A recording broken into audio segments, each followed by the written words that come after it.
Hi every one. ஒரு வறண்ட பூமி. அந்த பூமியில் பார்த்தீங்கன்னா ஒருத்தர் வந்து அந்த காலத்தில் நடந்த கதைன்னு சொல்லுவாங்க. குதிரையில் போயிட்டுருக்காரு.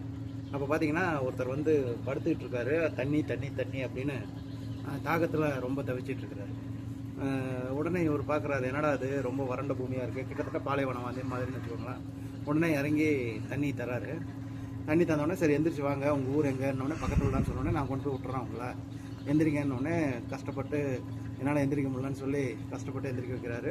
எனக்கு குதிரை ஏற தெரியாதுன்னொடனே இவர் குதிரையிலேருந்து இறங்கி இவரை ஏற்றி விட்டுட்டு உட்காரலான்னு போகிறப்ப டக்குன்னு அந்த குதிரைக்காரர் என்னன்னா பயங்கர வேகமாக போகிறாரு. என்ன விஷயம் அப்படின்னா, அந்த குதிரையை கொள்ளையடிக்கிறதுக்காக இந்த வேலையை வந்து அந்த படுத்துட்டு இருந்தவர் செய்கிறாரு. உடனே குதிரைக்காரர் நிதானமாக இருந்துக்கிட்டு, நான் சொல்கிறத மட்டும் கேட்டு போங்க, நீங்கள் எடுத்துன்னு போங்க, அதில் இருக்கிறது ஒன்றும் எனக்கு பிரச்சனை இல்லை அப்படின்னோடனே நிற்கிறாரு. அடுத்த தடவை நீங்கள் நடிக்கும்போது இந்த மாதிரி தாகத்தில் தவிச்சிட்டு இருக்கிற மாதிரி நடிக்காதீங்க.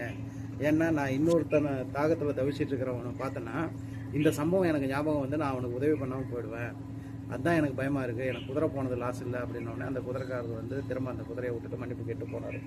என்ன விஷயம் அப்படின்னா, நாம் எந்த வார்த்தையை சொன்னால் எதிராளிங்க மனசு மாறும், நம்மளுடைய எண்ணத்துக்கு வரும் அப்படிங்கிறது தான் இந்த டச்சு, மூவு, இன்ஸ்பயர். இந்த 3 விஷயத்த நம்மளுடைய வார்த்தைகளில் நம்ம வச்சுக்கிட்டோம்னா இது சரியானபடி நடக்கும். அதனால் நம்மளுடைய வார்த்தைகளில் அடுத்தவங்களுடைய மனதை தொட்டு அவங்கள மனசை மாற்றுற அளவுக்கான வார்த்தைகளை நம்ம பயன்படுத்தணும் அப்படிங்கிறதான் விஷயம். நன்றி, வணக்கம்.